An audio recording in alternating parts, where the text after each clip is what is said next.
Venkatesh sir வணக்கம். Venkatesh sir, இந்தியாவில் வந்து ரொம்ப கிரேட்டஸ்ட் ஸ்டேட் வந்து தமிழ்நாடு. இந்தியாவில் இருக்கக்கூடிய ஆகச்சிறந்த மாநிலங்களில் தமிழ்நாடு ஒன்று. இந்த மாநிலத்தை ஆட்சி செய்யக்கூடிய ஒரு பெரிய வாய்ப்பை திரு ஜோசப் விஜய் தலைவராக இருக்கக்கூடிய பார்ட்டிக்கு தமிழ்நாட்டினுடைய மக்கள் கொடுத்துருக்காங்க. ஆனால் ரொம்ப அவமானகரமான நிகழ்வு என்ன அப்படின்னா, தான் எந்த துறைக்கு அமைச்சராக பொறுப்பேற்றிருக்கிறேன் அப்படின்ட்டு கூட தெரியாமல் உளரக்கூடிய நபர்கள் எல்லாம் இன்று அமைக்கப்பட்டிருக்கக்கூடிய அமைச்சரவையில் அமைச்சராக இருக்கிறார்கள். அப்படிங்கிறது தமிழ்நாட்டிற்கு ஏற்பட்டிருக்கக்கூடிய மிகப்பெரிய துரதிர்ஷ்டம். சரியா? இங்க பேசின விவசாய சங்க பிரதிநிதிகள் சொல்றாங்க, நீங்க இப்படி ஒரு கடன் தள்ளுபடியை இந்தியாவில் இதுவரை எந்த மாநிலமும் வெளியிட்டதில்லை அப்படின்னு சொல்லிட்டு. சரியா? ஒரு பெரும்பாலான மாநிலங்களை ஆட்சி செய்யக்கூடிய ஒரு பாரதிய ஜனதா கட்சி பார்ட்டி, அதனுடைய ஒரு அபிமானியாக நீங்கள் இருக்கிறீர்கள். அரசாங்கத்தினுடைய இந்த பயிர்க்கடன் தள்ளுபடிக்கு காரணமாக காட்டப்பட்டிருப்பது இந்திய ரிசர்வ் வங்கி கொடுத்திருக்கக்கூடிய சில வழிகாட்டு நெறிமுறைகளை சொல்லி இருக்கிறார்கள். இது அதிகாரிகள் என்ன சொன்னாங்களோ அதன்படி ஒரு கடன் தள்ளுபடியை அவசரமாக இந்த அரசு வெளியிட்டு இருக்கிறது அப்படிங்கிற அளவில் இந்த பிரச்சனையை கடந்து போறது தான் சரியா இருக்குமா? இல்லை, சரியா இருக்குமான்னு சொல்ல முடியாது. இப்போ வந்து தேர்தல் வாக்குறுதின்னு ஒன்று கொடுத்துட்டீங்கன்னா அதை எப்பேற்பாடுபட்டாவது நீங்கள் அதை நிறைவேற்றணும். அது உள்ளே போய் இண்டிப்பாக அதில் உள்ள பிரச்சனைகளை, அதுக்குள்ள மற்ற அசௌகரியங்களெல்லாம் பொது வழியில் நீங்கள் வச்சு தப்பிக்க முடியாது. சரி, இப்போ நீங்கள் என்ன சொல்கிறீங்க, நாங்கள் 200 யூனிட்டு ஃப்ரீ அப்படின்னு ஒரு வரியில் சொல்லிட்டு போயிட்டீங்க. நாங்கள் என்ன நினைக்கிறோம், 500 யூனிட்டுக்குள்ளே நம்ம வந்து போட்டுறோம், நம்ம 100 யூனிட் ஃப்ரீ, 600 ஓட்டு போடுறோம், இன்னொரு 200 யூனிட் எக்ஸ்ட்ரா கிடச்சிதுன்னா 200 யூனிட் போயிடுச்சுன்னா நமக்கு 300 யூனிட் தான் நமக்கு வந்து பணம் கட்ட வேண்டியது வரும்னு சொல்லி நான் இன்பில்ட்டாக நான் வந்து செக்யூர் ஆகிறேன், அதில் நான் அடாப்ட் ஆகிறேன், அதை நம்பி நான் ஓட்டு போடுறேன். அதில் ஒரு ஜிம்ஜிக்கு வேலை என்ன பண்ணுறீங்க, 500 யூனிட்டுக்கு மேலே போயிட்டா 200 யூனிட் ஃப்ரீ இல்லை அப்படின்னு சொல்லி டக்குன்னு அது ஒரு ஸ்கேல் வைக்கிறீங்க. அப்போ எப்படின்னா, கொடுக்குற மாதிரி கொடுத்து வாங்குற மாதிரி, அது அதிகாரிகள் பண்ணுற வேலை தான். இங்கே வந்து ஆட்சி தான் மாறி இருக்கு, காட்சி மாறவே இல்லை. திமுக அரசாங்கத்தில் இருந்த அதே அதிகாரிகள் தான் இன்னைக்கு லஞ்ச ஒழிப்புத்துறை டிஜிபியாக இருக்கக்கூடிய அருண் உட்பட சொல்கிறேன், அதே அதிகாரிகள் தான் வேறு துறைக்கு மாறி இருக்கிறாங்க. தவிர திமுக என்ன செய்ததோ அதை தான் இவங்களும் செய்கிறாங்க, அதில் மாற்றே இல்லை. ஒன்று, திமுக வந்து பயிர்க்கடன் தள்ளுபடி சொன்னாங்க, அது கடைசியே அவங்க கிட்டே போகலை. ரெண்டாவதுன்னா, இப்போ விவசாய நண்பர்கள்லாம் சொன்னதில் ஒரு விஷயம் மறந்துட்டாங்க. போன வருடம் 2025 மே 1ஆம் தேதியில் வாங்கினதுலேருந்து 2026 பிப்ரவரி 28 வரையும் இந்த இடைப்பட்ட 10 மாசத்துல வாங்கினவங்களுக்கு தான் இந்த ஸ்கீமே வந்து உள்ள வரும். இதுதான் மெயினானது. 10 மாசம் தான் இது. வெறும் 10 மாசத்துக்குள்ள நீங்க வாழை போட்டாலும் சரி, நெல் போட்டாலும் சரி, மக்காச்சோளம் போட்டாலும் சரி, இதுக்குள்ளதான் நீங்க எலிஜிபிள் வருவீங்க. அதுக்கு முன்னாடி நீங்க வாங்கிட்டீங்க, அதாவது மே 1னா நீங்க வந்து ஜனவரி, பிப்ரவரி, மார்ச் 31 வாங்கினா கூட நீங்க எலிஜிபிள் இல்லை. பிப்ரவரிக்கு அப்புறம் மார்ச் 1ஆம் தேதி வாங்கினாலும் நீங்க அதுக்கு எலிஜிபிள் இல்லை. இது வந்து ரொம்ப, இது பாருங்க எவ்வளவு மைனூட்டா பண்றாங்க. இந்த 2000ன்றதே எனக்கு தெரிஞ்சு ஒருத்தர் கூட போகாது, அது சும்மா கணக்குக்காக சொல்றாங்க. நான் 2000 கோடி கொடுத்துட்டோம். ரெண்டாவது வந்து தேர்தல் மேனிஃபெஸ்டோ எடுங்க. இந்த வாட்டி தேர்தல் 2026 தேர்தல் மேனிஃபெஸ்டோல திமுக கூட்டுறவு சங்கங்கள் வாங்கல விவசாயிகள் கடனை தள்ளுபடி பண்ணுவோன்னு எங்கேயுமே கொடுக்கல. அஇஅதிமுக கொடுத்தாங்க. பிஜேபி வந்து PM கிசான் திட்டத்துக்கு சொல்லி கொடுத்தாங்க. என்னன்னா, PM கிசான் திட்டத்தின் மூலம் 3 மாதத்துக்கு 4 மாதத்துக்கு ஒரு 2000 ரூபாய் விவசாயிகளுடைய வங்கி கணக்கில் செலுத்துறதோட, பிஜேபி தேசிய ஜனநாயக கூட்டணி ஆட்சி வந்தா அதுல ஒரு 1000 ரூபாய் சேர்த்து நாங்க 3000 போட்டு வருஷத்துக்கு அதுக்கு வந்து 6000 கிடைச்சது, 9000 கிடைத்ததுக்கான ஒரு மேனிஃபெஸ்டோ கொடுக்குறாங்க. ஏன் வந்து திமுக கொடுக்கலன்னா, நீங்க கூட்டுறவு சங்கங்களின் மூலம், வேளாண்மை கூட்டுறவு சங்கங்களின் மூலம் நீங்க கடன் பெற்றால் மத்திய அரசினுடைய அனுமதி வேணும். இது வந்து ரொம்ப பேசிக்கானது. ஏன்னா தள்ளுபடி அங்கதான் இருக்கு, மெயின் கீ அங்க இருக்கு. முன்ன மாதிரிலாம் சும்மா வாயில வந்ததெல்லாம் 2021 அப்படி கொடுத்தா மாட்டிக்கிட்டாங்க திமுக. 24 அதுக்கப்புறம் வந்து ஸ்டெபிலைஸ் ஆட்டாங்க. 26 தெளிவா அந்த சாப்டர் கிட்டே போல, போன வாட்டி அவங்க கொடுத்த வாக்குறுதி அவங்களால நிறைவேற்றவும் முடியல. அப்ப எடப்பாடி அவர்கள் என்ன சொல்றாருன்னா, நாங்க நிறைவேற்றினா 12,000 கோடில இருந்து பிளஸ் 3 தவணையா சொல்லி 18,000 கோடி தள்ளுபடி பண்ணிட்டோம். நீங்க வந்து 19 வந்து அந்த கான்செப்ட் கூட விஜய் சாருக்கு தெரியுமான்னு தெரியல. அதாவது 5 ஏக்கர் வச்சிருக்கா என்ன, சிறு விவசாயம் என்ன, குறு விவசாயம் என்ன, 5 ஏக்கருக்கு மேற்குள்ள நீங்க வச்சிருந்தீங்கன்னா 100% தள்ளுபடி, உங்களுக்கு எதுவுமே கிடையாது. 5 ஏக்கருக்கு மேல நீங்க வச்சிருந்து கடன் வாங்கினா 50% தள்ளுபடி. அதாவது இப்ப நீங்க எழுதி கொடுத்ததா அவர் சொல்லிட்டு போயிட்டாரு. அது இண்டிப்பா போனா அது வந்து எந்த ஒரு ப்ராசஸ்ல அவருக்கு தெரியல. அப்ப படிச்சு கூட பார்த்துக்க மாட்டாரு. பார்த்துருக்க மாட்டாரு. அப்ப அதிகாரிகள் என்ன சொல்றாரோ அதை செயல்படுத்துற அரசாங்கம் தான் இங்க இருக்கிறது. அதிகாரி என்ன சொல்றாங்க, சார் நாங்க வந்துட்டோம், நீங்க வந்தோன்னு ஒரு 3 திட்டம் நிறைவேற்றின மாதிரி ஒரு ஜிம்மிஜிக்கு வேலை பண்ணோம், பாருங்க 500 டாஸ்மார்க்கை மூடிட்டோம், நம்ம 717 டாஸ்மார்க்கை மூடிட்டோம், மூடிட்டோம் டாஸ்மார்க் மூடிட்டார், விஜய் சார் மூடிட்டார் அப்படின்னு ஒரு ஜிம்மிஜிக் பண்ற மாதிரி நாங்க வந்து 200 யூனிட் உங்களுக்கு ஃப்ரீ நாங்க கையெழுத்து போட்டோம். ஆனா பயனாளிகளுக்கு நேரடியாக அந்த பயன் போகும்னா பண்ணிக்கலாம்.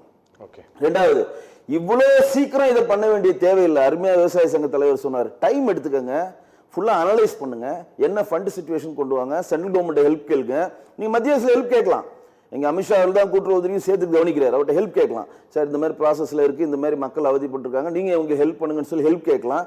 எதுவுமே இல்லாம நாங்க இன்னைக்கு வந்துட்டோம். இப்போ என்ன நினைக்கிறாருன்னா விஜய் சார், நான் இன்னைக்கு தலைமை செயலத்துக்கு வந்துட்டேன், இன்னைக்கு மீடியா அட்ராக்ஷன் எதனா ஒன்று கையெழுத்து போடணும், இன்னைக்கு என்ன கையெழுத்து போடலாம், இந்த விவசாய கடன் ஒரு 2000 கோடி கொடுத்த மாதிரி ஒரு கையெழுத்து போடுங்க சார், கையெழுத்து போடுறாங்க. இதுதான் நடக்குது. இதுல வந்து எவ்வளவு பெரிய ப்ராசஸ் அது. 5000 இருந்து 50000 வாங்கினவங்களுக்கு என்னங்க கிடைக்க போகுது?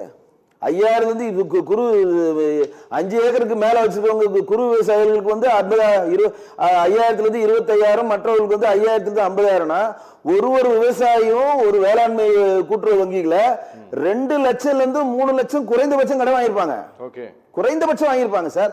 சார் இன்னைக்கு ஒரு விவசாயத்துல போய் நீங்க ஒரு ஏக்கர்ல பயிரிடுறீங்கன்னா வெறும் 20,000 வச்சு பயிரிடுறீங்களா சார்? தண்ணி பாய்ச்சணும், உரம் வாங்கணும், நல்லது கெட்டது பார்க்கணும், போக்குவரத்து, எவ்வளவு வேலை சார் இது. ஆட்கள் பற்றாக்குறை, அவ்வளவு ப்ராசஸ்னா ஒவ்வொரு விவசாயியும் 2 ல இருந்து 3 லட்சம் கம்பல்சரி கடன் வாங்கியிருப்பான்.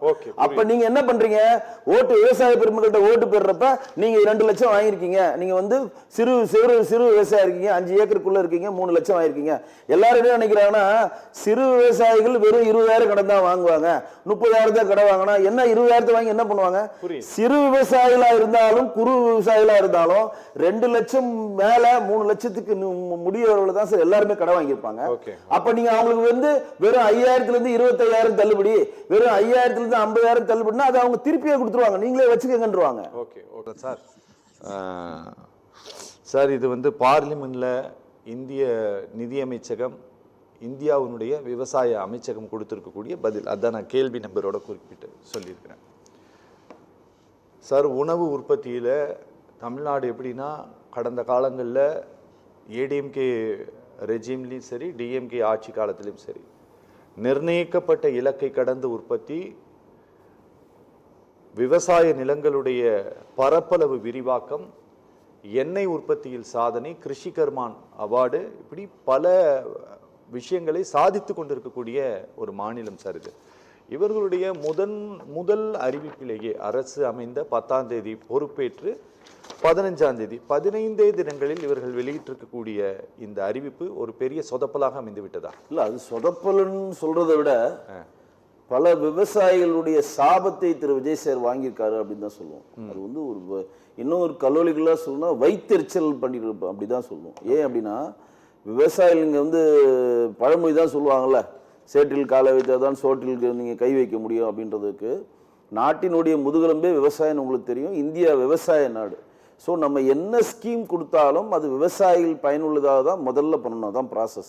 அதனால தான் மத்திய அரசு இன்னைக்கு உரங்களை வந்து இன்றைக்கு அந்நிய செலவணி நம்ம குறைந்திருந்தாலும் நம்ம வந்து உரங்களை வாங்க வேண்டிய கட்டாயத்தில் இருக்கிறோம். ஏன்னா உரங்கள் இருந்தால் தான் இங்கே விவசாயம் நடைபெற முடியும். அதனால தான் மானிய விலையில் மத்திய அரசாங்கம் இறக்குமதி பண்ணி உரங்களை கொடுக்குறாங்க. போன பீரியட்ல கிட்டத்தட்ட 310 கோடி ரூபா வந்து குடோன்ஸ் கட்டுறதுக்காக ஒதுக்குனாங்க, இதில் சட்டசபையில் பட்ஜெட்டில் ஒதுக்குனாங்க. ஆனால் எந்த இடத்துலையும் அவங்க கிடங்கு கட்டவே இல்லை. தேர்தல் மேனிஃபெஸ்டோவில் கொடுத்தது ஒவ்வொரு மாநகராட்சியிலையும் ஒவ்வொரு மாவட்டத்திலையும் நாங்கள் வந்து குடோன் கட்டுவோம் அப்படின்னு சொல்லி கொடுத்த இதில் நிதியும் ஒதுக்கி கிட்டத்தட்ட 27% விவசாயம் நிலங்கள் மூலம் வந்து நெல் உற்பத்தி அதிகமாயிடுச்சுன்னு சொல்லி அன்னைக்கு இருக்கக்கூடிய விவசாய MRK பன்னீர்செல்வம் சொன்னார்.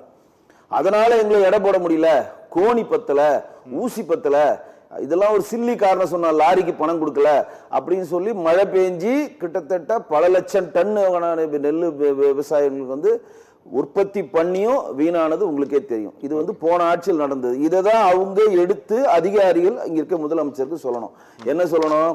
போன ஆட்சியில் 310 கோடி ரூபாய் திமுக அரசாங்கம் ஸ்வாகா பண்ணிட்டாங்க, 2-3 குடோனை கட்டு, மற்ற குடோன் கட்டல. எடப்பாடி அவர்கள் போய் ஒரு இன்ஸ்பெக்ஷன் திருவாரூர்ல பண்றப்பதான் பயிர் வந்து நெல் வந்து அங்கேயே முளைக்குது, அவங்க வந்து எடை போடுறதுக்கு நேரம். இதெல்லாம் வந்து உங்களுக்கு ஹனிமூன் பீரியட் இது கொடுக்க முடியாது. இதெல்லாம் அவசர காலமா நீங்க செய்ய வேண்டியது. இப்ப விஜய் சாருக்கு வந்து இப்பதான் வந்தாரு, இப்ப 21 நாளுக்குள்ள தேனும் பாலும் ஓட வைக்கணும்னு நாங்க கேட்கல. ஆனா மின்சாரம் சம்பந்தப்பட்டது, சட்டம் ஒழுங்கு சம்பந்தப்பட்டது, காவல்துறை சம்பந்தப்பட்டது, விவசாயம் சம்பந்தப்பட்டதெல்லாம் போர்க்கால நடவடிக்கை நோக்கி தான் நகரணும். போர்க்கால நடவடிக்கைகள் கட கட கட நடக்கணும். அது வேலை. அந்த வேலைக்கு நம்ம வந்து டைம் கொடுக்க முடியாது. ஒண்ணு.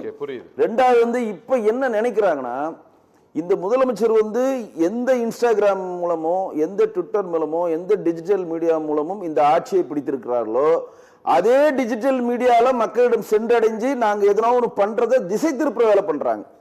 இன்றைக்கு 48 கொலை நடந்திருக்கு, இன்னைக்கு சூலூர்ல மிகப்பெரிய ஒரு பிரச்சனை வந்திருக்குன்னு சொல்லி பெரிய லெவலா அது போறப்ப முதல்ல வந்து இப்படி வந்தாரு, இவங்களை சந்திச்சாரு, இவர் போறப்ப சுத்தி பார்த்தாரு, இவர் கண்ணாடி போட்டாரு, இவர் டிஃபன் பாக்ஸ் எடுத்து சாப்பிட்டாரு, இவர் இதை பண்ணாரு அதை பண்ணாரு சொல்லி திசை மாற்ற வேலையை நோக்கி இது நகர்றாங்க. இதை அவசரமாக விவசாயிகளுக்கு இதை செய்யணும்னு சொல்லி எந்த விவசாய சங்கமா கோரிக்கை வச்சதா?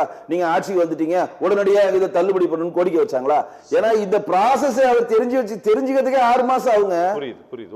ஓகே.